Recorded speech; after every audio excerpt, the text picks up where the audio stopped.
Bom, gente, obrigado pelo tempo de vocês. Fazer uma apresentação bem rápida da Journey e falar um pouco dos fundos em 2020. Foi um ano bastante interessante, né, bem desafiador, e acabou sendo um ano bastante bom para casa. Bom, a Journey é uma gestora, foi fundada pelo Roger e mais 2 sócios que não estão mais, e em 2017 a gente fala que começou a Journey 2.0 com a vinda dos novos sócios, né? Então, falando um pouco do Roger, o Roger é um dos maiores estruturadores, né, do mercado brasileiro, passou pelo Morgan, Matrix, foi Deutsche, foi tesoureira no Barclays e foi tesoureira no Merrill Lynch. Um banco gringo que a gente trabalhava, essa função chama FIC, renda fixa, commodities e moedas, né? Fixed Income, Currency Commodities. Ele foi head de FIC no Barclays e no Merrill Lynch. Fabiano Sarajotto é o nosso cara aí número 1 de crédito, né? Ele foi 15 anos chefe da melhor mesa do Merrill Lynch, mais rentável, a mesa de Special Situations. Esse período aí no meio ele ficou alocado na Light, quando a Light teve intervenção, conhece muito o setor elétrico. Saiu da Merrill Lynch para montar essa mesa no Deutsche. O Deutsche quis que ele fosse para Nova York, ele não quis, então acabou se juntando a gente em 2017. O Lara também uma experiência grande de tesouraria, foi Santander, tesouraria do Santander aqui no Brasil, foi para o Santander Madrid, aí voltou, foi para o Barclays, para o Deutsche também. Eu fui mais bancos do que eu queria na minha vida, mas fui ING de Sales, fui Head Sales no BN, Head Sales no Deutsche, fui para o RBS em Nova York, voltei de lá para remontar o UBS no Brasil, a parte de tesouraria, quando eles venderam para o BTG, e minha última função foi no único banco brasileiro que eu trabalhei, foi no Votorantim, mas foi interessante, eu fiquei como head de toda a área comercial, né, dos banqueiros do Brasil todo. Pedro Bianchi é um cara de mercado de capitais, local e internacional, foi head de DCM no Itaú, BBA e no Bank of America, mais até no mercado internacional. Acho que todos os bons brasileiros emitidos fora, de uma maneira ou de outra, tem aí a digital do Pedro. O Salib é um cara senior, a vida inteira basicamente do Barclays, na Journey ele é o nosso COO, a parte de Operations e também a parte de Compliance. Daí vem o pessoal mais novo, né, a nova geração aí, o Marujo é o trader de papel, o Peter, foi Barclays, foi JP Morgan, ele está desenvolvendo as nossas ferramentas quantitativas, é um cara meio quantitativo. Lisandra, Rodrigo e Luiz na área de crédito, Amanda foi Itaú Asset, se formou no GV e veio trabalhar, está comigo aqui na área de atendimento a investidores, né. O Peu é um cara de marketing, a gente pegou uma pessoa que não entende nada de mercado, pegamos uma agência de publicidade, a gente faz postagens aí no LinkedIn, no YouTube, eu faço uma série de vídeos educativos, até lançamos hoje, com essa subida da Selic, e a gente faz uma carta do gestor bem detalhada, de fundo a fundo, mas o Peu tem a obrigação de pegar essa carta, ler, entender, e fazer o que a gente chama de carta light, para aquela pessoa que eu não gosto, ou não quer, uma pessoa que não quer se aprofundar tanto, e as pessoas têm elogiado a carta light. A Priscila é nossa assistente, ajuda um pouquinho com nossas carteiras, que a gente tem um wealth nosso também, tá? Bom, as áreas da gestora, tem a área de gestão e análise, a área de risco compliance, a minha área de relação com investidores, que eu estou com a Amanda e com o Peu, a parte de trading e a parte de modelagem quantitativa. Como é que a gente trabalha? A gente não quer ser conhecido como a gestora do Roger, apesar que ele que fundou, a gestora do Bicudo. A gente entende, tem vários fundos multimercado, que você tem o nome que é o Stuberger. Você fala do verde, é Stuberger, você nem sabe muito quem são os outros. A gente não quer ser assim, até porque a gente é basicamente uma gestora de crédito, a gente acha que em crédito toda a experiência conta. Todo mundo aqui no nosso time sênior ou conhece a empresa, ou conheceu o CFO de uma empresa que foi para outra. Então, a gente quer que todo mundo participe do processo. A nossa análise de crédito é bem extensiva, a gente olha todos os balanços, financeiros, demonstrativos, olha para trás a história toda da empresa, mas a gente faz também um olhar muito que a gente fala de forward-looking, olhando para frente, que é você buscar fazer projeções da empresa, de geração de caixa. São análises que poderiam ser tidas até como análise de valuation de equity, né? A gente faz monitoramento constante, algumas empresas 3 meses, algumas de 6 em 6, uma Petri Vale da Vida pode ser de ano em ano, e acreditamos bastante em diversificação e seleção correta de ativos, e a gente faz uma gestão ativa do portfólio e de riscos de mercado, que eu vou explicar melhor. Bom, a hora que a área de crédito identifica os traders, identifica um papel que eles queiram comprar, eles passam para a área de crédito, a área de crédito estuda bem e vai para o comitê para defender a missão, né, para defender, aprovar o papel. Esse comitê é formado com votos e vetos, mas no final das contas tem que ser uma decisão quase que unânime, Tem comitês mais rápidos, todo mundo entende a empresa, empresas boas, tem comitês mais acalorados, mas a gente acha que essa discussão aí acaba, todo grupo entende dos nomes, acaba todo grupo entendendo os projetos, é bastante bom. Não importa só aprovar o nome, tem que também ver as condições. Então, às vezes o nome é muito bom, mas os spreads que a empresa está pagando no mercado são muito baixos. Então, o comitê de investimento, ele dá, esse nome está aprovado, mas tem que ser no mínimo spread de tanto e no máximo prazo X. Um exemplo recente, Light a gente nunca aprovou, a gente não gostava, o Fabiano conhece muito bem, achava que faltava equity ali. Há um mês atrás teve essa capitalização razoavelmente grande, a gente reolhou, analisou a empresa, aprovamos, mas todo mundo aqui veio de banco, não tem nenhum crédito bancário para Light vencendo depois da concessão, uma coisa que você está no banco, você não faz nunca isso. Quer dizer, dá dinheiro para uma empresa que tem uma concessão, a concessão vence e o dinheiro vence depois. Então, mas tem papéis no mercado que vencem depois da concessão, quer dizer, o mercado, ou porque não prestou atenção, não foi diligente, comprou papéis que vencem depois. A gente acha que o risco de rolagem da concessão, ele é pequeno, mas ele não é zero. Então, a gente aprovou aí, começou a comprar Light, por conta dos spreads que estão bons e da capitalização que teve, mas no máximo o vencimento tem que ser antes do vencimento da rolagem da concessão. Quando a gente fala de... pode ir para a próxima, que é a parte de gestão ativa. Eu vou mostrar para vocês o resultado de 2020, mas 2019 foi um ano que a gente apanhou, e você deve ter acompanhado aí, todos os fundos de crédito apanharam, né? Os spreads abriram por diversos fatores, e em 2019 não foi nem... Normalmente, spread de crédito abre quando você tem um prenúncio de uma recessão. Você fala, pô, a economia do país vai entrar em recessão, o risco de crédito vai aumentar, eu aumento o spread agora.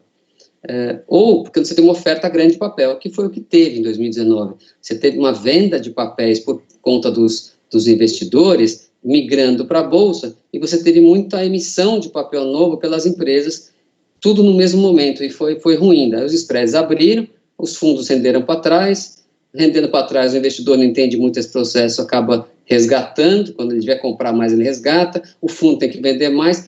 Bom, daí passamos basicamente o segundo semestre de 2019 nesse processo, os spreads estavam acomodando, vocês vão ver no gráfico lá na frente, no final de 2019, 2020 ia ser um baita ano, veio a Covid.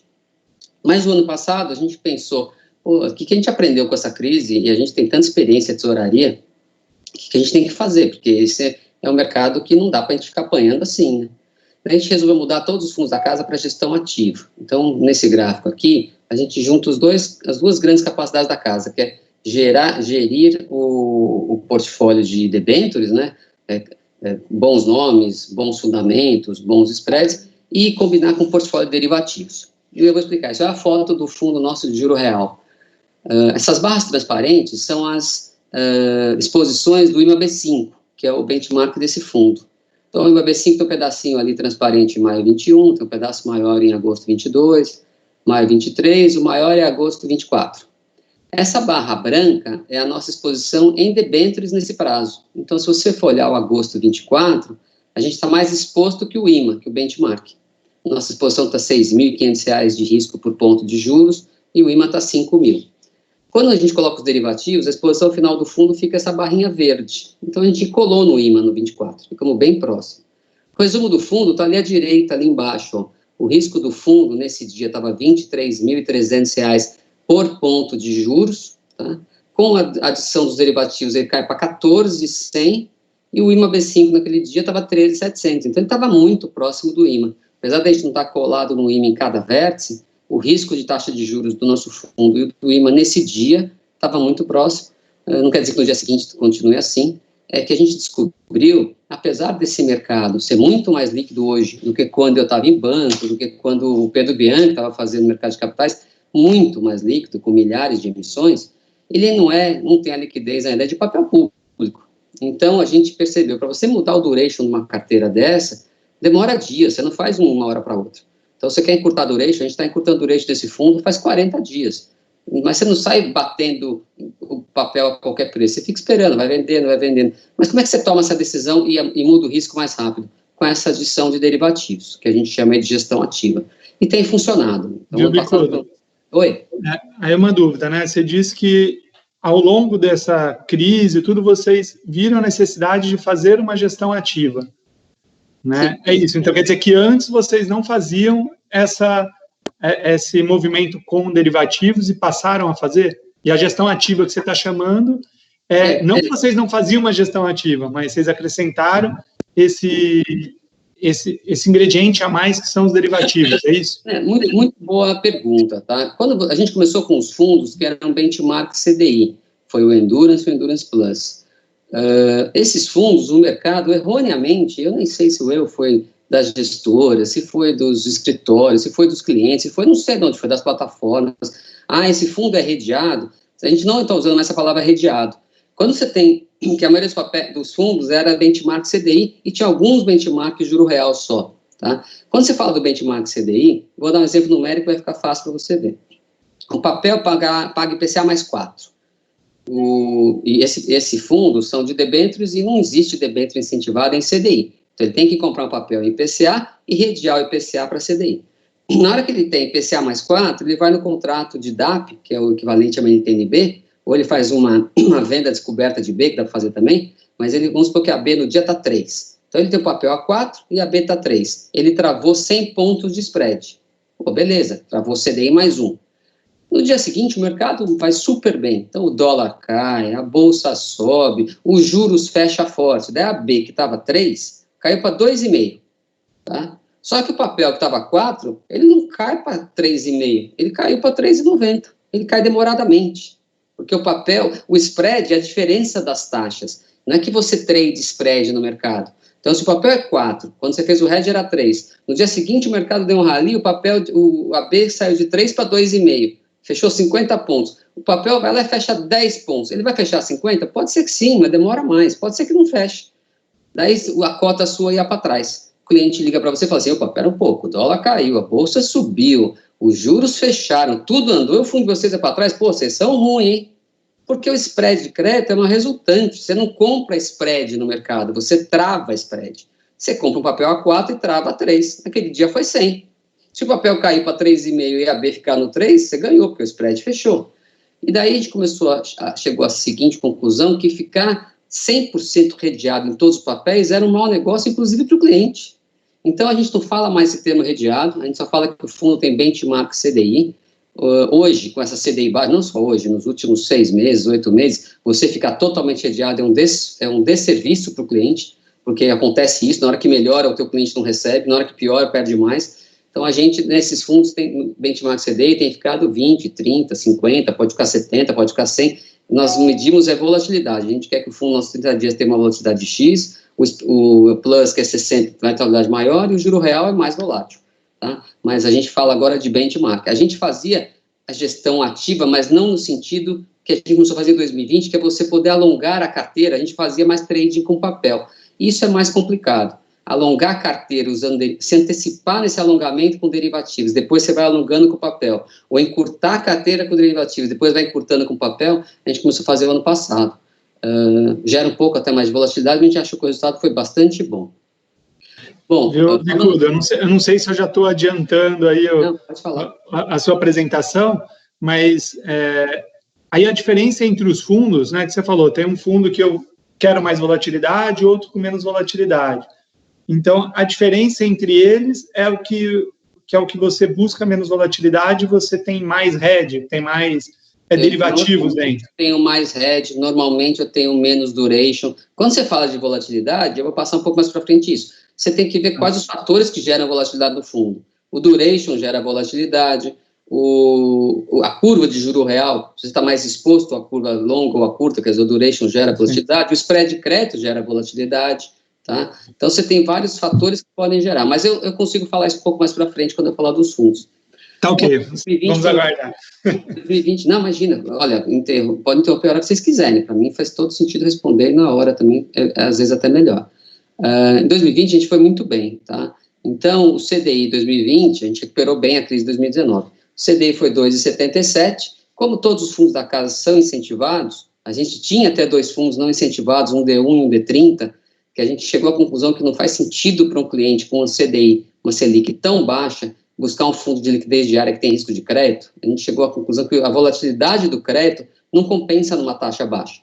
Velocidade de 0,30, 0,40 do spread de crédito, uma taxa de 2% equivale a 20% para cá ou para lá. Quer dizer, não dá para você dar um fundo de liquidez diária que vai ficar entre 120 e 180 do CDI. Fica nesse range, ele pode até dar dinheiro, mas essa volatilidade não é para o produto. A gente acha que quem quer um fundo D1 tem que ficar no Tesouro Selic, tem que ficar uma compromissada de banco. Então, a gente foi lá, fez uma assembleia e chamou e fechou os 2 fundos. Só vamos ficar com um produto que gere valor para o cliente. Então, assim, o CDI 2,77, como os fundos todos da casa são isentos, a gente olha o CDI líquido, para uma taxa de imposto de renda de 15%, CDI líquido 2,35%. O Endurance, que é 30 dias, benchmark CDI, deu 4,75%. O Plus, que é 60 dias, deu 6,27%. E o Namos é um fundo de debênture incentivada, mas ele é multimercado. Esse aí é fundo de investidor profissional, ele não está em plataforma, esse deu mais de 20%. Vou falar dele um pouco depois, foi muito bem. Do lado direito, que é os fundos com benchmark inflação, a gente só tem um fundo que é benchmark IMAB5. IMAB5 são os 5 primeiros vencimentos do governo de papel indexado à inflação. O IMA deu um baile no CDI ano passado, o IMA deu 8,04. No mesmo conceito, o IMAB5 líquido deu 6,83, e o nosso fundo juros reais, Endurance juros reais, deu 12,39. Quer dizer, a gente deu 5% quase, aproximadamente, mais do que o benchmark líquido, né? O ano passado foi realmente muito bom. Graficamente, aí, o ano passado, né, numa foto, essa curva vermelha é o Bovespa, aquela queda gigantesca de 40% aí em março, a Bolsa vai recuperando e passa a linha do CDI, que é a linha preta, nos últimos dias do ano, quer dizer, ganhou o jogo aos 45 do segundo tempo. A Bolsa ganhou do CDI por 0,20, 0,30 no ano, foi muito ruim, e com uma baita volatilidade. Então, você tem a linha vermelha a Bolsa, a linha preta ali é o CDI, o amarelo é o Endurance, estava para baixo, recuperou, o verde é o Endurance Plus, estava para baixo, recuperou até antes, a linha cinza é o IMAB5, que foi melhor que esse povo todo, o azul é o nosso fundo de juros reais e o roxo é o Namos, o multimercado. A gente fala com bastante cliente, bastante escritórios, e muita gente falando, renda fixa acabou, renda fixa morreu, vou com os 2 pés para a bolsa, não existe renda fixa com juro a 2%. Eu fiquei pensando, falei, caramba, por que todo mundo tem essa coisa meio bitolado de achar que renda fixa só tem CDI? Claramente, CDI é renda fixa, é uma renda fixa de um dia, né? E ela vai rodando dia a dia. Mas tem montes de instrumentos de CDI, de renda fixa. Aí eu fico pensando e eu cheguei na conclusão que as pessoas estavam tão acostumadas a deixar tudo no CDI e não olhar outras coisas que achavam que renda fixa é CDI. E é compreensível, isso aí foi décadas que o CDI pagava um juro real muito alto, desde a implementação do Plano Real em 94. Mas eu li essa tabela desde 2004, olha que interessante, em 2004 o Selic foi 16,24. Se você falar que a pessoa deixou o dinheiro todo parado lá o ano, pagou o imposto de 15, já estava um dinheiro lá, já está na alíquota menor, foi 13,80. Tira o IPCA de 7,60, sobrou 5,77 de juro real para deixar o dinheiro no overnight. Em 2005, sobrou quase 10. Olha lá, foi 19,05 de Selic, 16,19 líquido, uma inflação de 5,69, quase 10 de juro real para deixar o dinheiro com risco overnight, às vezes até com liquidez diária. Aí você vai indo nessa balada de juro real elevado com a taxa overnight, mesmo em 2015, que a inflação deu aquele repique, quando o Tom Bini forçou as taxas de juros para baixo, mesmo naquele ano, a Selic foi 13,27, a Selic líquida 11, a inflação tinha subido bem, foi para 10,60, naquele ano ainda deu 0,55 de juro real. Daí voltou a dar 5 em 2016, 5,38 em 2017, claramente com esse novo governo foi uma mudança de regime. 2018 foi 1,60, 2019 0,77 de juro real, e 2020, daí a gente acha até que ele errou na mão, errou na dose, uma taxa de, uma Selic de 2,74, líquida de 2,33, um IPCA de 4,5, dá um juro real de 2,09 negativo. Essa é uma das razões que o dólar saiu de 4,02 no começo do ano passado, e essa semana retrasada está 5,80. Quer dizer, você deixa um dinheiro, como é que você vai deixar dinheiro na conta rendendo juro real negativo? Daí você vai atrás de comprar ativos que vão valorizar, um deles é a moeda, né? Esse é um dos motivos. Só nos 2 primeiros meses de 2021, a inflação acumulou 1,11, e o juro real negativo em 2 meses foi de 0,85. Então, a atitude do Banco Central de anteontem foi muito correta. Se não tem sentido esse juro real elevado lá de cima da tabela, também não tem sentido uma economia com tanta fragilidade quanto a nossa, com tanto problema de equilíbrio macroeconômico, pagar uma taxa de juro real tão juro real negativo, né, no overnight. Bom, com esses 15 anos, o investidor estava acostumado a ganhar dinheiro sem fazer força. Então, você pode dizer, pô, o CDI era rei. Mas aí a gente foi ver, será que era rei mesmo? Tá? Cadê a outra tabelinha? Manda, por favor, essa. Isso aí, nos últimos 15 anos, essa linha azul é o CDI. Tá? Você vê que quem colocou dinheiro desde 2000 a 2005 no CDI ganhou bastante dinheiro. Quem pôs R$100 terminou com R$403. Pô, ganhou muito dinheiro. Mas teve alguém que fez um pouco mais de lição de casa, que tomou um pouquinho mais de risco, que fez um pouco mais de conta, que ganhou muito mais que o CDI. E essa linha branca é o IMAB5. São os 5 primeiros vencimentos de papel do governo ligados à inflação. Quando vence um, ele vence aquele, ele adiciona mais um quinto. E vai rodando, é um índice, é uma cesta, chama IMAB5, tá? E o duration dele não é tão alto, porque você tem papel de 1 ano, 2 anos, 3 anos, até 5 anos, o duration é 2 e pouco. Bom, em 15 anos, você teve aí ciclos de alta de juros, ciclos de baixa de juros, porque eu vejo gente falando assim, não, começou a subir juro agora, então você tem que ir para o CDI. Eu acho um absurdo ir para CDI, para Selic hoje, a não ser que seja para reserva de emergência, para liquidez. Você aplicar em CDI ou em Selic para investimentos de longo prazo, para ganhar dinheiro, não vejo a menor chance do governo jogar o CDI para aquele juro real de 15 anos atrás, até porque o tamanho da nossa dívida não permite isso. Quando você tem uma inflação de 5, ele põe um Selic a 4, ele está negativo. Um Selic a 5 está dando um juro real 0. Não vai pagar juro de 5, 6, 10% no overnight. Se chegar nisso, nós estamos fritos. Bom, mas nesses 15 anos, você teve ciclos de alta e ciclos de baixa. Então, é independente do ciclo. Porque você tem 2 componentes, você tem juros e inflação e juros sempre. Mas você pode falar, pô, Bicudo, 15 anos é longo, de repente tem uma janela que não funciona, a gente pôs em 10, funcionou também. E a gente pôs em 5. Tá? Nos 5 anos, você consegue ver mais a volatilidade, porque é como se você estivesse se aproximando, né? Você está num voo lá de avião, você vai descendo, você consegue ver mais o formato da volatilidade. Olha lá em março do ano passado, quando a Bolsa caiu 30, os papéis em inflação caíram forte. Mas olha a recuperada que ele tem poder de recuperação, né? Então, você tem volatilidade? Tem, mas é meio que provado, 5, 10 e 15 anos, a não ser que você põe uma janela de 3 meses, de 4 meses, daí você pode, mesmo assim, se você for olhar nesse gráfico, assim, se colocar mais que 6 meses, ela recupera. A gente chega à conclusão que ela tem muita consistência, tá? E eu tenho defendido investimentos de inflação desde fevereiro do ano passado, antes desse pique inflacionário. E até falava nos meus vídeos, seguro é uma coisa que você tem que comprar quando está barato, não quando está caro. E aí aconteceu. Pode passar. Quando você viu esse gráfico, o CDI e o IMAB5, o IMAB5 são papéis do governo que pagam inflação e juros. Agora, quando você fala de debêntures incentivadas, você tem o que a gente chama, não, acho que foi eu que apelidei isso, os 4 propulsores. Você tem a inflação, você tem os juros do governo, você tem que ter o spread das empresas, que elas têm que emitir acima do governo, e todo esse combo isento de imposto de renda. Porque no Brasil você paga imposto sobre inflação também. Se você pega um papel do governo que paga inflação mais 4, a inflação é 4, mais 4, 8. Você pagou 15% de 8, na melhor das hipóteses, você pagou 1,20. Então, você achou que investiu em 4% de juro real, mas você ganhou 8 menos 1,20, 6,80, menos 4 de inflação, você ganhou 2,80. Fazendo conta meio redonda. Você achou que investiu a 4 de juro real, mas você investiu a 2,80, porque o governo comeu um pedaço como imposto.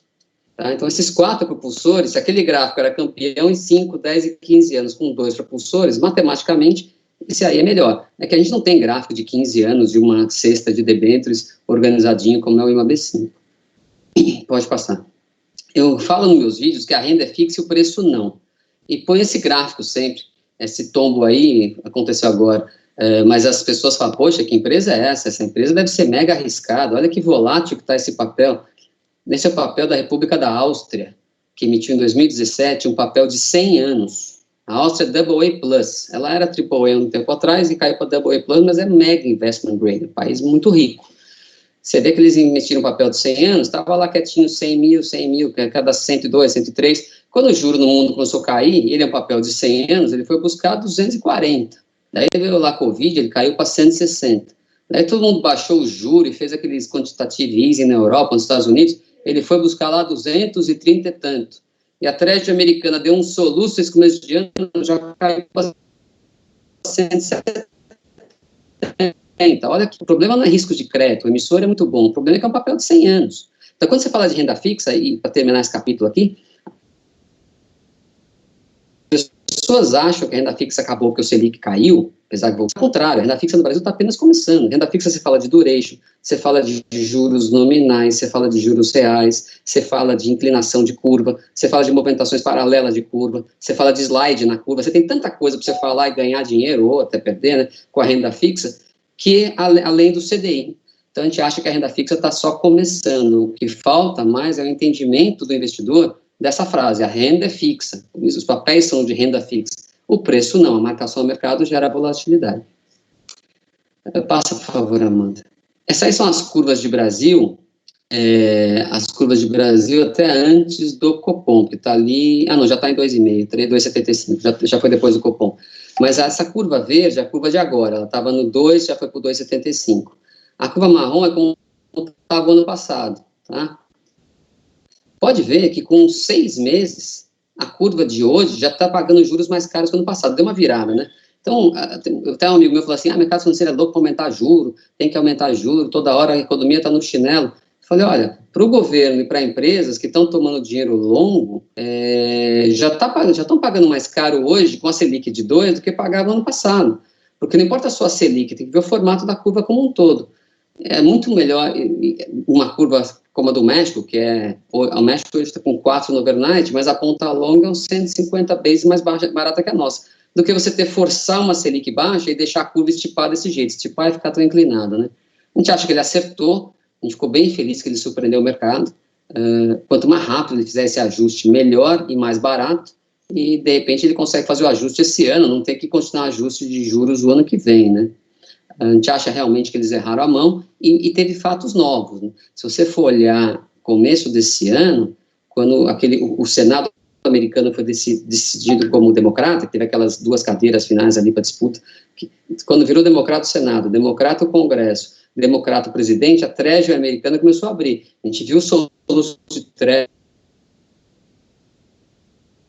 como foi. Deu uma chacoalhada esse ano por conta aí desse balanço da Treasury, tá? A inflação surpreendeu, o GPM é 25, você tem um ciclo de commodities hoje, quer dizer, as commodities todas lá em cima, minério de ferro, proteína. Normalmente, na década passada, o Lula era presidente, quando teve aquele avanço das commodities, o câmbio apreciou. Dessa vez a gente viu a commodity subindo e o câmbio subiu também, porque o juro está claramente no lugar errado.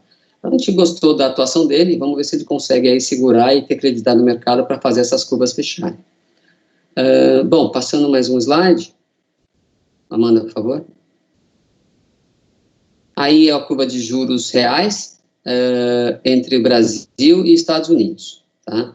Essa curva, as 2 azuis de cima são a do Brasil hoje e um ano atrás, e dos Estados Unidos são as 2 de baixo hoje e um ano atrás.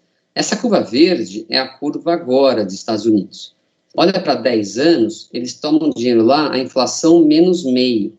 Estava -1, há quase um mês atrás. E no 30 anos, olha, passou de 0 hoje, porque ontem eu fiz essa apresentação, estava 0. Que o Biden falou que vai emitir aí, vai ter que um pacote de 1,8 tri, vai ter que tomar dinheiro longo, então essa curva abriu. A inflação, esse juro americano real estava 0 e negativo para 30 anos, há um mês atrás era negativo no 30 anos. Mas, de qualquer maneira, nós estamos lá com 4, 4,5, eles estão com 0,10, 0. Então, quando você fala de juro real, você tem que olhar os comparáveis no mundo. O juro real do Brasil hoje é um dos maiores do mundo.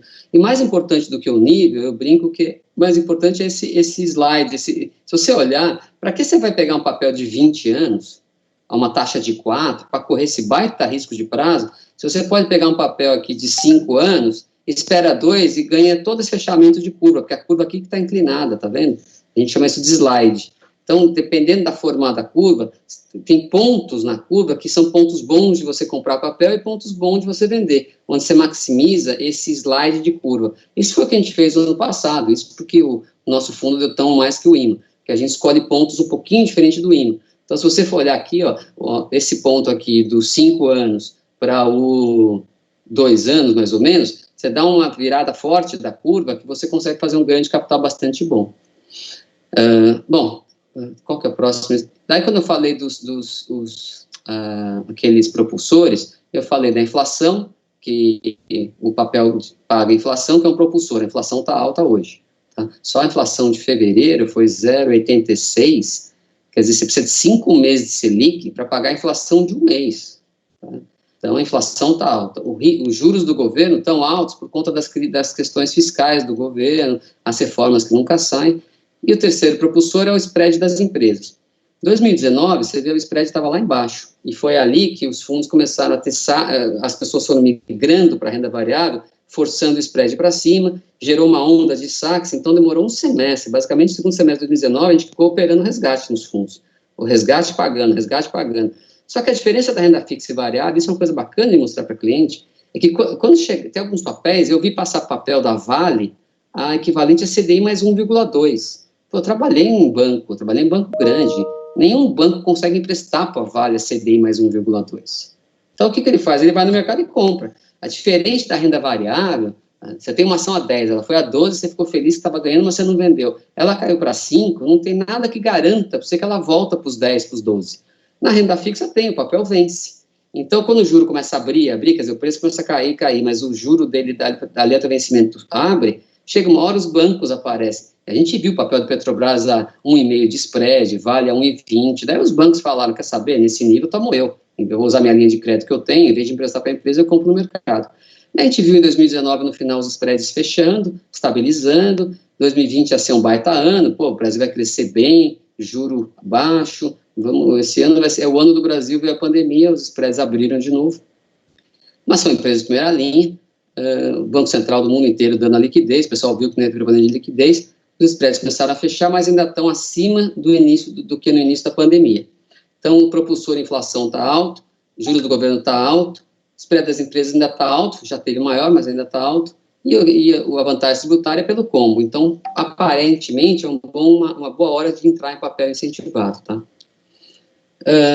Por fim, as ações, todo mundo fala, ação é para longo prazo, e a gente concorda. Se tem um mercado bom para você falar que você é acionista, é o mercado americano. Um mercado super competitivo, mega organizado, uma SEC que está funcionando, você tem direitos minoritários preservados, uma economia robusta. Eu aposto que forem que a economia americana recupera antes de todo mundo, eles são muito dinâmicos. Quem pôs dinheiro lá há 40 anos atrás, no S&P, ganhou a linha azul. Tem uma certa volatilidade, mas no longo prazo foi campeão, deu muito dinheiro. Mas olhando esse gráfico, você fala assim, a linha azul foi muito boa, mas eu não achei ruim a branca, não. Essa linha branca é você comprar papel de 30 anos todo mês e se financiar a Fed Funds. Então, você comprou lá o Treasury de 30 anos e se financiou no Fed Funds. Tem um índice isso aí. Passado um mês, você pega o novo 30 anos e se financia a Fed Funds. Ou seja, você pega sempre aquela surfada de curva de juros, independente do formato da curva. É que 99% das vezes a curva é positiva. Então, você está aplicando uma taxa maior e se financiando uma menor. Aplicando uma maior e financiando uma menor. Você vai fazendo isso no tempo, esse slide, olha o poder que tem isso no longo prazo. Isso é renda fixa, tá? Perdeu para a S&P no finalzinho, na virada do ano passado, perdeu. Mas não foi ruim em 40 anos. Para mostrar que com renda fixa você também ganha dinheiro. Com renda fixa tem vários instrumentos para poder também ganhar dinheiro. E que essa história que o CDI baixo, a renda fixa acabou, é a ilusão de quem não sabe, não entende outros instrumentos, tá? A gente acha que a renda fixa está apenas começando. Eu acho que os investidores brasileiros estão bem mais maduros em relação à renda variável. Eu vi muita gente, quando a bolsa caiu 30%, falar, Bicudo, caiu 30%, está na hora de pôr mais. Tá certo, tem que pôr mais. Então, você aprendeu. E renda fixa é muito parecido. Quando cai em papel, você tem que olhar, porque caiu. Às vezes caiu por fundamento, você pode até ter que vender. Às vezes caiu por um problema técnico de mercado, você vai lá e compra mais.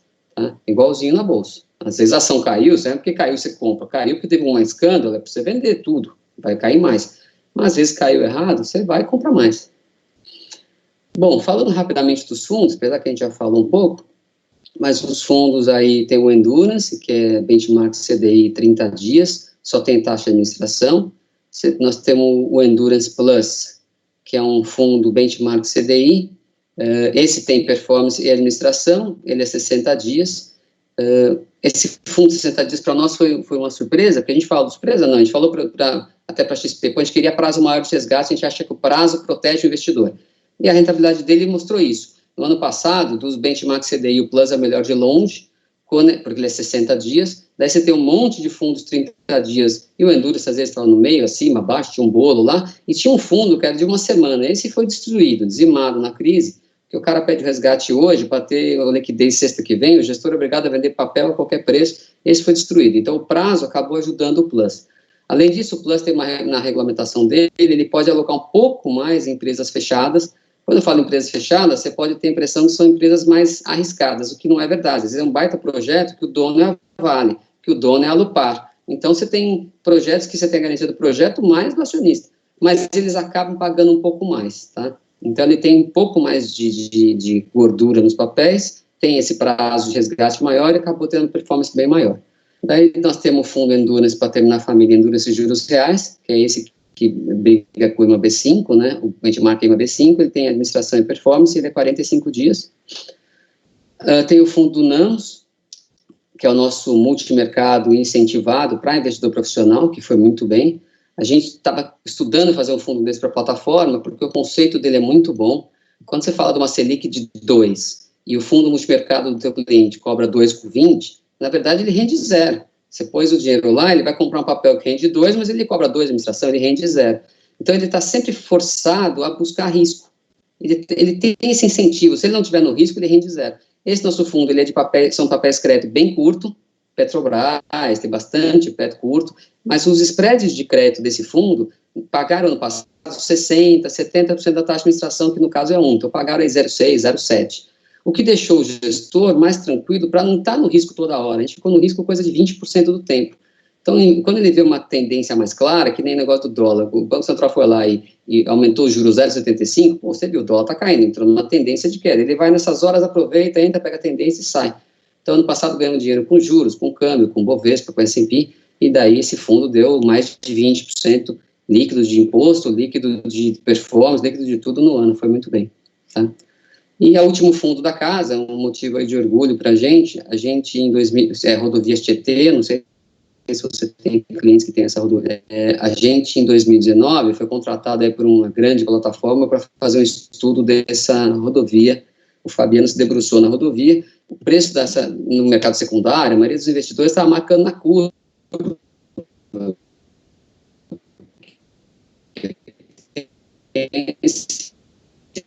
Isso.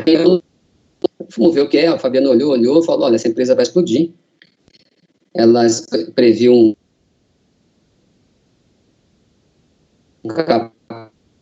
capex de XV2, de carro não está saindo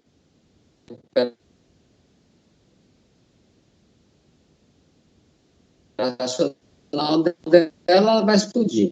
Ele acertou no outro cupom, a empresa não pagou, eles venderem com prejuízo, que era ruim, e daí eles não pagaram o cupom, veio a recuperação judicial, o papel caiu para 15. Aí o Roger, o Fabiano, o Pedro falaram, 80 era caro, mas 15 está barato, afinal essa empresa gera 150 milhões de dólares, 150 milhões de reais de EBITDA, ela é uma concessão longa, essa concessão trade 6, 7 vezes EBITDA, essa empresa vale 1 bi. Se a dívida vale 1.400, o debenturista toma a empresa, é a única dívida que tem, o acionista perde tudo, não vai recuperar 100%, mas também não é a 15%. Daí nós saímos comprando esse papel no NAMOS, o único fundo que podia comprar, né, os fundos de plataforma não poderiam comprar papel estressado. A gente, com 2 family office chilenos, a gente comprou bastante papel, e daí a gente foi na CVM, pedir para a CVM autorizar a gente criar esse fundo para chamar mais debenturistas, para ter um volume grande para coordenar essa reestruturação. Convencemos a CVM autorizou a gente abrir esse fundo e permitisse que o investidor aportasse debêntures no fundo, que normalmente é para investidor qualificado. E isso aí ele permitiu uma exceção para a Journey, criar um fundo que o investidor em geral fizesse isso. A taxa de administração é 0 para a Journey, esse 0,10 aí é para o Santander que cuida da administração do fundo. A Journey só vai ganhar performance quando entregar o caso resolvido.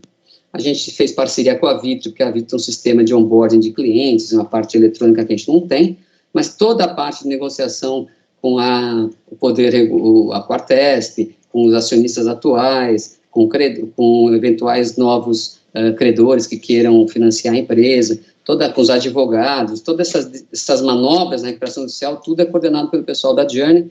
O ano passado a gente percebeu uma manobra de um investidor aí, eu sempre esqueço como fala, Amanda, investidor, como que... Vai, Amanda, fala aí que você me lembra sempre. Preciso decorar esse nome. Eu tenho que parar a apresentação. Você para a apresentação para me lembrar, investidora. É bom que dá um uma alegrada na apresentação. Investidor, o que você falou? Você tira o microfone. Abutre. Ah, tá bom. Então, teve um investidor Abutre, eu vou ter que decorar, vou pôr na tela isso, toda vez que esse nome, que o ano passado comprou a empresa por R$1 dos acionistas, uma manobra meio maluca, e daí, num determinado momento, ele quis entrar numa assembleia comprando de fundações, a gente se antecipou, comprou das fundações no Namus, comprou com esses family office que estão com a gente comprou de fundação Pavu para a gente garantir que a gente tem o controle. E esse cara fez uma proposta indecorosa para os debenturistas, dando haircut de 95% da dívida, quer dizer, queria pagar 5% do valor da dívida. Fabiano fuçou lá nos financials da empresa, ele queria usar o próprio caixa da empresa para pagar os debenturistas, sendo que os debenturistas vão virar donos da empresa. A gente conseguiu, hoje o maior credor da empresa é a gente, nós, esse fundo, mais o Namus, mais os family offices chilenos, nós somos o maior credor da empresa e a gente coordena essa discussão e a gente conseguiu aí na justiça barrar essa tentativa desse investidor Abutre, que agora lembrei. Então, a gente tem um orgulho dessa história, acho que vai ser muito bom o desenlace disso. Se você tiver clientes que tenham Rodrigo GT e queiram conversar, pode ter uma debênture de 5, 10 mil, não importa. Eu sugiro aí depois pedir para marcar com a Amanda, a gente marca um call com o Rogério, com o Fabiano, com o Pedro, porque com certeza eles sabem mais do que a gente nisso. Não, legal. Assim, eu tinha um único cliente que tinha debêntures, né, da rodovia do Tietê, que ele aplicou por conta, né, e eu acho que é uma boa oportunidade também, né, para ficar aí uma lição, né, um aprendizado para o investidor pessoa física, né, que sim. Ele simplesmente foi lá e investiu na debênture porque a taxa estava muito boa. É isso. Só que ele sem entender. Esquece que quando eu brincava que eu estava no banco, né, eu era chefe da área comercial do Votorantim, e vinha a banqueira e falava assim, Bicudo, mas esse empréstimo está dando 3 de spread. Eu falei, eu acho ótimo 3 de spread, mas só que assim, se eu tiver 33 desses e um der default, eu perdi, não ganhei nada, porque 33%, se você fizer 33 vezes 3, dá 99, quer dizer, se você fizer 33 desses para garantir um principal. Então, as pessoas olham só o cupom e tem que olhar o principal. Por isso que a gente gosta da marcação ao mercado. Eu até fiz um vídeo aí, porque eu falo com alguns clientes, o cliente fala assim, mas marcação ao mercado eu sofro, daí cai num mês, eu não prefiro ver lá meu extrato bonitinho todo mês subindo. Eu falo, vem cá, você não quer ver? Não quer sofrer? Aí fiz um vídeo mostrando, tem 2 cenários. Tem um cenário rodovias TT, que a gente caiu 10 pontos papel. Fomos lá, fizemos uma lição de casa. Não, isso aqui é um prenúncio do incêndio. Então, você foi lá e vendeu no mercado, vendemos 85. E teve agora, em março do ano passado, teve lá São Manuel, com uma debênture muito boa, estava 4,5, foi para 7. Daí você vai lá, olha, o projeto está inteiro, está tudo correto, os fluxos de caixa funcionando. É claramente um problema de mercado. É hora de você comprar mais. Entendeu? É aquela hora que a bolsa caiu 40%, você comprou mais. Então, a gente acha que tem que olhar, e eu esqueci de falar para vocês, o investidor pessoa física, ele olha muito taxa, a gente olha spread, o que repaga um risco de crédito é spread, por isso que o fundo é melhor do que você ter papel. Então, esse dia saiu o Rumo, uma emissão que a gente gosta, longa, mas o preço estava ruim. Então, você pega um papel 10 anos, que o spread de crédito era meio em relação ao governo. Aí a gente viu papéis da Rumo com 5 anos, que se você fizesse o spread do governo ali, era 100. O que o gestor faz? O gestor compra esse papel de 5 anos, faz o hedge dele ali no papel do governo para travar o spread, e se ele quiser ficar no longo, ele vai lá e com papel público longo. Então, ele sintetizou um papel longo com o spread correto. Tá? Então, a gente olha spread, e as pessoas físicas olham taxa. Eles não veem spread, não é deles, né? Exatamente, é nesse ponto que eu queria chegar, né? Que elas olham taxa, vão lá e investem porque a taxa está muito atrativa, mas sem entender a empresa, sem entender o porquê que a taxa está alta, né? E acaba, às vezes, se metendo aí num risco grande, né? E assim, não é querer dizer o que é melhor ou pior, né? Mas, sem dúvida, né? Crédito, tudo é um negócio muito complexo. As pessoas acham que é simples, né? Que é renda fixa, é simples. E, sem dúvida, você delegar isso para uma gestora, você reduz muito o risco, né? Porque é alguém que entende muito mais do que está acontecendo, avalia a empresa, né? E evita-se muito você ter esse risco de crédito que acaba sendo um prejuízo muito grande. E que fez isso a vida toda, né? Isso aí é um trabalho. Eu até fiz um outro vídeo dizendo assim, por mais que você entenda de crédito, vamos supor que você entenda muito, igual uma pessoa que estudou a vida inteira isso, para você operar um portfólio que você vai dizer que ele é diversificado, você não consegue diversificar um portfólio com menos de 20, o ideal 30 papéis. Você fala 30 papéis, é 3% de cada um. Dá para falar. Também não precisa ter 80 papéis, daí você diversifica tanto que está dando trabalho, não adianta nada. Mas você tem que ter entre 20 e 30. Vamos falar 30 papéis. Vamos falar em 25, entre 20 e 30. Para você participar do call de mercado, que é onde tem os preços mais justos, o bid-offer já é largo, mas no call é o mais justo. Você vai entrar no call com 1 milhão. Então, você tem que ter 25 papéis, 1 milhão de cada um. Então, qualquer pessoa física que fosse ter menos que 25 milhões de papel, nunca vai estar tradando de uma maneira eficiente, porque ele vai ter que ter pedaços menores, vai ter que pagar taxas diferentes, ou vender pior, ou comprar pior no mercado. Então, é matemático, né? Então, nesse sentido, é muito melhor entrar via um fundo. As emissões primárias são oferecidas para as assets, quer dizer, você tem acesso a emissões que a pessoa física, às vezes, não tem. E fora, o que é o mais importante, quando você contrata um gestor, você contratou uma equipe de trading, você contratou uma equipe de análise, você contratou toda essa experiência em troca da taxa de administração, é verdade, mas você contratou vários times, entendeu? Então, você tem um cara que fica o dia inteiro, na tela, que nem às vezes meu irmão fala assim, mas vocês ganham dinheiro que vocês ficam o dia inteiro na tela. Eu falo, olha, você não tem, ficar o dia inteiro na tela é difícil, cansa, e você também não ganha, às vezes você perde. Agora, se não ficar com o dia inteiro na tela, o trader está o dia todo olhando o papel. Às vezes grita lá, apareceu um cara vendendo tal coisa, vou comprar. Esse fica o dia inteiro, mas tem um cara lá o dia inteiro olhando o balanço, tem um outro, então você está contratando o serviço de vários times, né? Eu acho mega eficiente, mas você tem que entender o fundo, o que o fundo quer. E a minha mensagem final, aí antes de abrir mais perguntas de vocês, eu acho que essa apresentação é para mostrar que a renda fixa não só não morreu, ela está começando, que o CDI, aquele mal acostumado, né, o CDI rendendo com rendimento elevado e sem risco, eu acho que realmente acabou, mesmo que o CDI volte a subir, não vai voltar para dar rendimento real. Acho que investimentos de CDI em Selic é para reserva de liquidez, é para caixa de emergência, mas não é para investimento de longo prazo, e eu acho que a volatilidade veio para ficar, não tem mais lanche, almoço grátis, vai ter que entender e conviver com a volatilidade. Tá? Nossos fundos todos são voláteis. Olhar o gráfico, você vê que tudo sobe, desce, não tem retinha, lisinho assim. Mas no final pagou. O IMA foi 8, o CDI foi 2,70, o nosso deu 12. Então, no juro real, né? Então foi bem. Perfeito. Mas é isso, gente. Só para concluir lá sobre o cliente da rodovia do Tietê, tá? Ele fez lá na época a transferência de custódia para o fundo de vocês. Então, já está lá no fundo.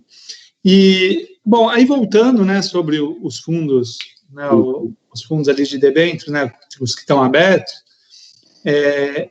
você estava falando da diferença, né, dos dois ali, do que é o plus e o outro que é menos volátil, né? Então, só para ver se eu entendi também, o que é menos volátil, ele tem mais hedge, tem mais derivativos ali para segurar a volatilidade, mas também ele tem títulos com duration mais curta. Eu vou dizer para você que hoje todos os fundos, a gente imputou duration de todos, tá?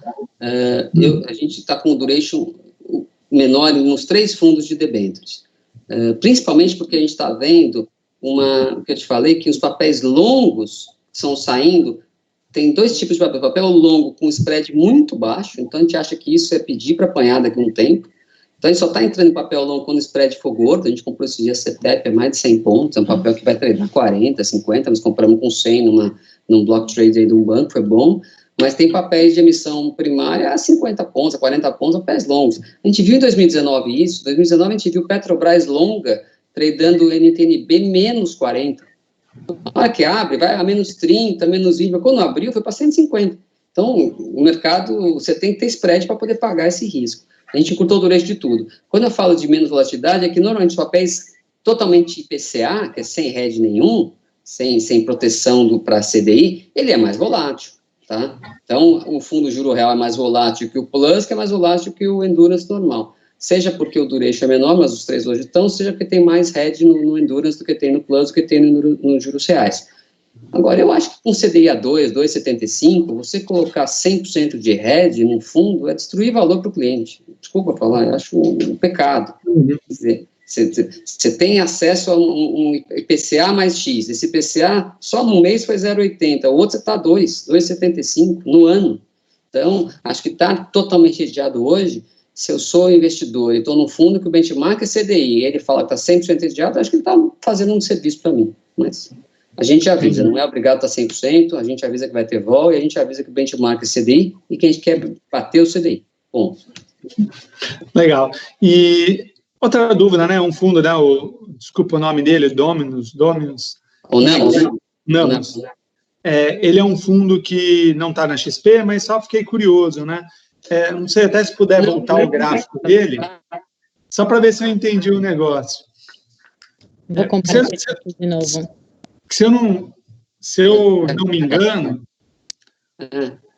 o gráfico dele dá alguns saltos. Pode colocar lá, é verdade. Né, ele dá alguns saltos, assim, ele anda meio que faz algumas escadinhas, né? Na verdade, assim, ó, esse fundo aqui, ele tem mais ou menos 25% dele é rodovias Tietê. Então, normalmente, esse salto, se você olhar aqui, vocês estão olhando o meu mouse passando ou só, acho que quando a Amanda passa? Tá vendo o mouse, não? Tô vendo.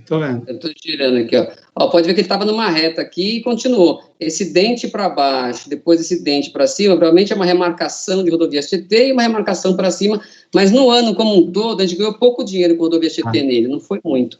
A gente ganhou mais com a performance de crédito e com as apostas de bolsa, de juros, de dólar, tá? Entendi. Então, esses dentes aí são remarcação. Remarcação, porque ele tem 20% de rodovias Tietê nele, que a gente acha que dá para ganhar muito mais ainda. Então, a gente não liga dele ser volátil. Esse é um dos motivos. Oi, desculpa. Desculpa, mas como é um papel sem liquidez, ele acaba dando esses saltos quando porque tem a precificação é pela precificação que vem do administrador. O administrador olhou os trades no mercado, acha que não tem trade nesse preço, só tem mais baixo, ele marca para baixo. No final do ano, marcou para cima. O que a gente tem, como ele é um fundo só tem investidor profissional e tem muita gente de mercado nele, e a liquidez dele é 180 dias, quer dizer, a pessoa pede resgate para daqui 180. As pessoas que entraram no fundo sabem que ele pode concentrar no ativo, que ele pode, diferente dos outros que diversifica, busca 3%, busca 2%, esse pode ter 20% no papel. Se é um caso que a casa acredita muito, ele pode ter. Tá? A gente está querendo desenhar um fundo não tão agressivo assim para a plataforma, que ele possa ter mais papéis, mais diversificação e que também possa apostar em mercados futuros. Estamos desenhando isso. Entendi. Bom, agora uma outra pergunta mais de mercado mesmo, né? Eu vi, né, a gente vivenciou isso, né, a partir ali de 2018, especificamente depois do primeiro turno das eleições, né, que viram que o Bolsonaro ia ganhar e tal, a gente começou a ver um desempenho muito forte dos títulos IPCA+, né? Isso tanto os títulos do Tesouro, quanto os fundos de debênture e tudo mais andaram muito, e até onde eu entendo, grande parte disso foi por causa do fechamento das taxas, né, que as taxas diminuíram. Né? Hoje, a gente começa a ver um movimento inverso de taxa de juros, né? Hoje a gente começou a ver a taxa de juros subindo. Qual vai ser o impacto disso nos fundos, né, nesses títulos, enfim? Esse gráfico, pode esperar? Tá. Esse gráfico aqui, tem a linha, tem a linha verde, que é agora, tem uma que é 1 ano atrás, 2 anos atrás e 3 anos atrás, tem todos. É o que você falou, aconteceu mesmo. Tá vendo a linha de 4 anos atrás? É aquela marrom lá em cima. Então, você pega um papel que era de 10 anos, estava 4,5, tá? Esse papel hoje isso é o papel do governo, tá? Estava 4,5, caiu para hoje 3,70. Daí você pode falar assim, pode subir com a subida de juros? Eu acho que juro real, juro nominal, uma coisa é o juro real, outra coisa é o juro nominal. O juro real, no mundo inteiro, está beirando zero, ou quase zero. Aqui já está, quando aqui era 4,5, 4,70, lá fora não era zero, era mais de 1. Esse diferencial vale um pouco. A não ser que você acredite que o juro lá fora suba tanto, isso aqui poderia subir. E daí as cotas vão ser impactadas e você está certo. Esse é um lado. Inclusive, hoje eu tive uma discussão com um grande amigo meu, que ele está bravo, que ele está em papel IPCA. E eu falei, de outro lado, você perde na marcação ao mercado do papel, mas você está ganhando esse impulso da inflação. Tá? que parece pouco, mas não é. Primeiro, assim, essas marcações a mercado, elas acontecem pontuais e elas machucam. Então, você pega de janeiro para cá, os papéis abriram 50 pontos. O papel abriu 50 pontos, quer dizer que daqui para frente ele está carregando 0,50 a mais ao ano. Então, o teu carrego ficou mais forte, mas você perdeu 50 pontos no papel de duration 7 e 8, você perdeu 4%. Mas a inflação do mês passado foi 0,86. Então, você tem um poder um vento de cauda que te ajuda, tá? Então, o governo está aumentando o juro para baixar a inflação. Quando a inflação começar a baixar, esse cupom fecha, tá? Então, a inflação começa a baixar, mas daí você tem ganho de capital. Eu não sei precisar, assim, onde um compensa mais o outro. O que eu sei é que aquele gráfico que eu te mostrei de 5 anos, de 10 anos, de 15 anos, ali você teve ciclos de alta de juros, ciclos de baixa de juros. Esse produto, por construção, porque isso aqui tem a ver com a regra de Taylor, né? Quer dizer, quando o governo vê inflação, ele sobe juro. Ele sobe juro, a inflação baixa, então teu vento de cauda diminui. Mas daí a curva fecha, você ganha no capital. Então, você ganha num, perde no outro, ganha um, perde no outro, ganha nos dois. Muito raramente perde nos dois, mas no longo prazo, essa mistura é campeã. Tá? É isso que eu falei, eu discordo completamente. Esse é um relatório do BTG. Tá na hora de voltar a comprar papel percentual do CDI. Pô, eu vou comprar um papel de banco agora, 110 do CDI, porque o CDI está 2,75. Quer dizer, 110 de 2,75 dá 3 ao ano, sendo que a inflação do mês foi 0,80. Eu não quero. Você está com medo de marcação a mercado? Compra papéis curtos. Não compra uma debênture de 10 anos, de 15 anos, que daí ela flutua muito. Compra uma de 4 anos, compra uma de 3, uma de 5. O IMAB5 é 2,5, 2,7, duration é curto. Tá? Mas eu acho que o mais importante de hoje é estar aplicado em inflação, porque a inflação realmente pode sair do controle. Eu acho que aí talvez um ponto, né, é entender o objetivo, né? Eu acho que para curto prazo é um produto arriscado. Né? Você está tomando risco, eu acho que não é o caso. Agora, quando você pensa para o investimento de longo prazo, ele passa a ser conservador. Você está corretíssimo. Se eu vou usar esse dinheiro daqui 3 meses, põe no CDI lá, no Tesouro Selic, vou usar daqui 3 meses, não quero correr o risco de ter menos dinheiro que 3 meses que eu tenho hoje. Se eu vou usar daqui um médio prazo, eu vou para o IMAB5 da vida. Se é minha aposentadoria, não tem problema de pôr longo, vai andar para cima, para baixo, para cima, para baixo, mas eu estou pondo dinheiro para aposentadoria. Você está corretíssimo, depende da tua visão e depende de que bolso seu você está. Tá? Claramente, os nossos produtos não são para aquele investimento de curtíssimo prazo. Tá? Não é para o seu dinheiro de 3 meses, 6 meses. Os 3 fundos que a gente tem de debêntures, os 2 benchmark CDI, e o nosso benchmark de juros reais, inflação, é para investimento com horizonte acima de ano. Tá? Perfeito. Basicamente, é isso que eu tinha do meu lado. Vamos aguardar a próxima reunião aí do Copom. Posso só te fazer uma pergunta? Você falou de inflação, ela tende a estabilizar, né, agora. Vocês acreditam que, a partir de agora, a inflação ela está bem alta, né, assim, acima do que o governo estava de meta? Acha que ela tende a voltar agora, passada mais essa crise de coronavírus, aumento da taxa de juros e tudo mais? Olha, a gente teve várias discussões na gestora, e daí você vê a discussão da nova guarda com a velha guarda, né? Tem um economista que é novinho, ele é assim, não tem como ter inflação com esse ato do produto, não tem como ter inflação com esse desemprego elevado. Mas eu sou mais velho, não sei nem quantos anos você tem. Eu vi inflação de 3% ao dia. O Brasil sabe fabricar inflação sem crescimento econômico. Os países desenvolvidos, quando tem inflação, é porque tem muito crescimento. Estão com medo de inflação americana esse ano, que esse ano os Estados Unidos corre o risco de crescer 8%. Então a inflação vem, mas ele cresce 8%. O Brasil consegue fazer inflação sem crescimento. A vida inteira a gente viu isso. Tem uma indústria muito oligopolizada. Eu estava esses dias com um amigo meu, que é CFO de uma grande construtora, ele mostrou a nota para mim do gargalhão de ferro da Gerdau, aumentou 30%. Ele domina o mercado, eles aumentam o preço, estão vendo construir prédio para cá. Então, tem muita indústria oligopolizada, tem essas disfunções, o Estado brasileiro gigante. Eu acho que se o Estado continuar gastando como gasta, déficit, sem resolver com situação de reforma, você tem um descompasso que vira inflação. A gente viu esse filme. Por isso que eu sou defensor de você ter papel e inflação. Você pode perder na marcação ao mercado de um mês ou de outro, pode ficar até chateado, mas você está garantindo o seu poder de compra. E eu brinco com todo mundo, até no vídeo que eu lancei hoje aí, todo mundo fala, a coisa certa na vida é a morte. é verdade, mas enquanto você estiver vivo, a única coisa certa é despesa. E as despesas, educação dos filhos, supermercado, gasolina, as despesas crescem na média pela inflação. Então, ter ativos com inflação é um hedge seu com você lá na frente.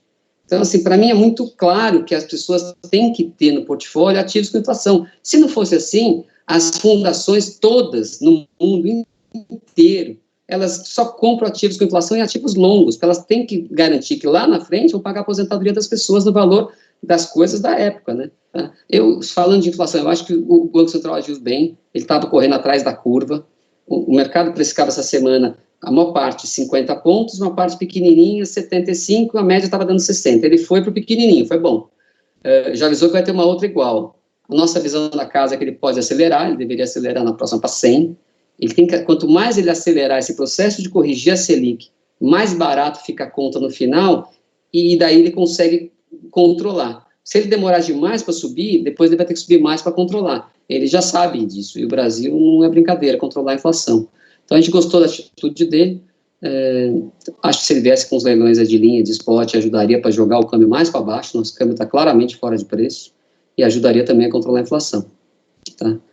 E estamos com a espada na cabeça que o juro americano, mesmo que o presidente do Fed lá fale que não vai subir juro, o mercado está subindo na curva. E quando o juro americano sobe, é como se fosse um grande aspirador, o dinheiro vai do mundo inteiro para lá, porque todo mundo quer comprar papel em dólar, tá? Ainda mais com juro alto. Mas é muita variável, é um ano bastante interessante, né? Viu, Bicudo, você falou algumas vezes aí dos seus vídeos, conta pra gente onde que a gente vê esses vídeos aí.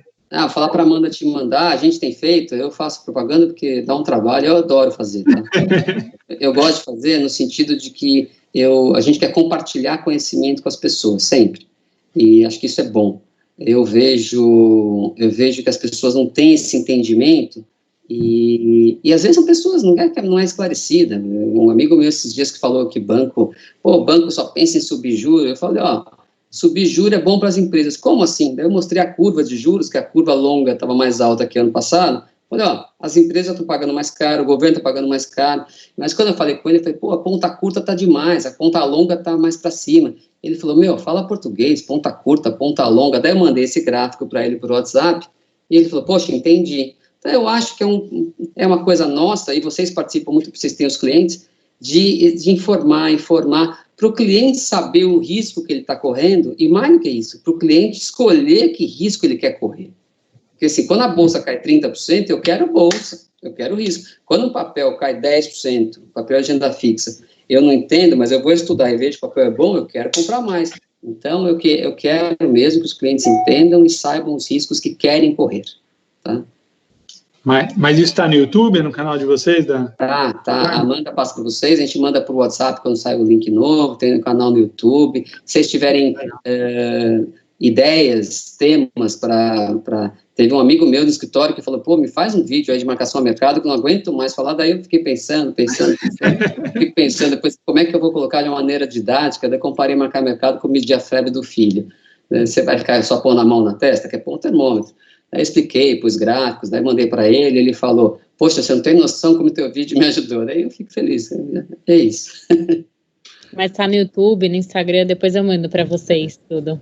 Eu fiz do índice de Sharpe também, comparei lá com motorista de táxi. A Amanda sabe. Legal, isso tudo é bom. Tá bom? Bom, gente, eu acho que, então, agradeço aí a disponibilidade aí de vocês, né, de compartilhar aí sobre a casa, sobre os fundos e toda essa experiência sobre o mercado, né? Imagina. A gente aprende muito com vocês. Imagina, nós estamos super à disposição, a gente quer deixar esse canal aberto.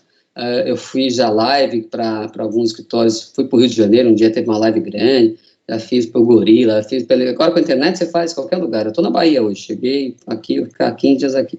Então legal poder, essa é a parte boa aí do home office. Mas nós estamos super à disposição, quiser juntar um pool de clientes para fazer um dia uma apresentação de renda fixa, me fala o que vocês querem falar, a gente dá uma pesquisada, monta uns gráficos, a gente é bastante diligente nisso, tá? Legal, muito obrigado. Obrigada, gente. Rafael, Natália, obrigado. Aqui também, quem está aqui que eu não estou vendo? Não, é só a gente mesmo. É você. Não, tá, joia. Muito obrigado pelo tempo de vocês, nós estamos super à disposição, vamos manter esse canal aí aberto, tá? Tá joia. Tchau. Até mais, gente. Tchau.